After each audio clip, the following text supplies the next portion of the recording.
Welcome to the deep dive.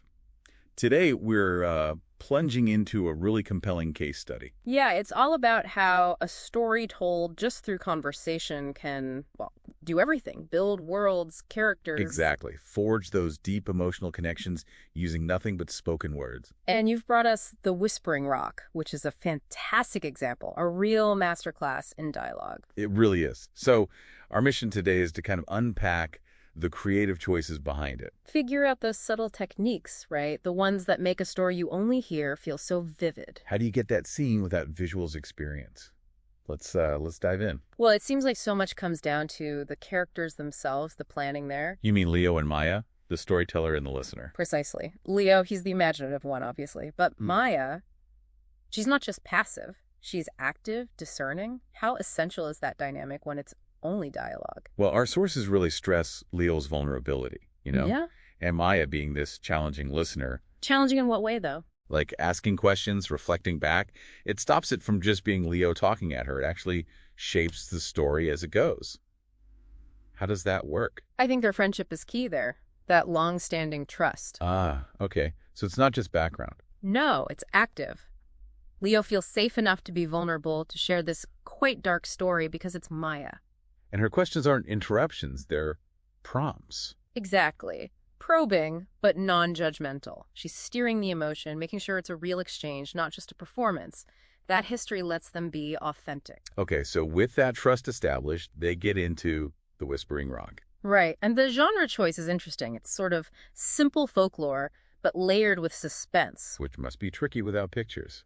How does Leo build tension, especially with this idea of Caleb becoming a rock? Yeah, sacrificing himself to save Alara, who's lost her memory. His memories get etched into the stone. It's quite poetic. But how do you make that feel tense, visually absent? Verbal foreshadowing becomes huge. And cliffhangers, even small ones in the telling. But mostly, it's the language. The sensory details. Absolutely visceral, like the ground shook. A weird high-pitched noise, like a scrape, a tearing. He forces you to imagine the sounds, the feelings. You really can almost feel it. Okay, so Maya's role again. She's not just absorbing this. No way, she's practically a co-narrator. Our sources mention her affirmations, I'm listening, but also the nonverbal stuff. Putting the phone down, leaning in, even shivering at one point, or touching his arm. How do those actions do more than just show she's engaged? How do they actually, move the plot or pace the emotion? Well, the nonverbal show Leo the impact, right? Immediate feedback. Okay, this is landing. And her questions. So what did he do? What happened to him? Those aren't interruptions at all. They're plot points. She's guiding him, asking for the next beat, controlling the pace. It's this constant feedback loop, vital for a purely verbal story. Makes you think, doesn't it? How much the listener shapes things. Definitely. We probably underestimate that power. But, okay, beyond the words, beyond the plot, there's the subtext, right? The unspoken stuff happening between them. Ah, yes. The deeper layer. How does Leo telling this dark, vulnerable story maybe become about something else, like his own needs? It feels like it, doesn't it? Maybe a desire for validation, for connection with Maya.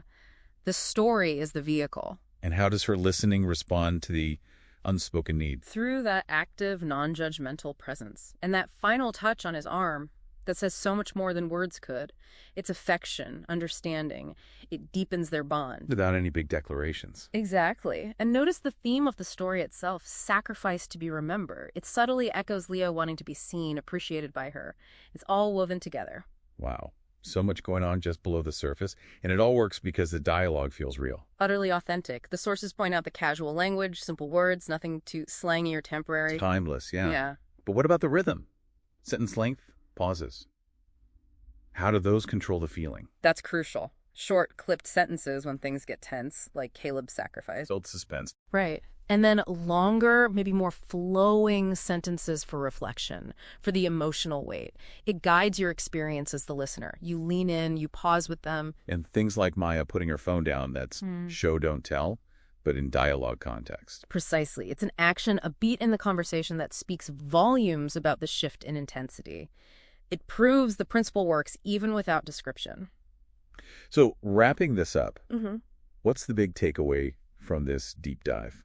I think it shows dialogue isn't just talk, it's architecture. It builds worlds, creates suspense, reveals deep connections. Often in what isn't said or how it's heard. Yeah. The silences, the reactions. Exactly. It's multi-layered. It's about the saying, the hearing, and everything in between. Which leaves us, and you listening, with a pretty important question, I think. Yeah. In your own conversations, day to day, what unspoken stories might you be telling?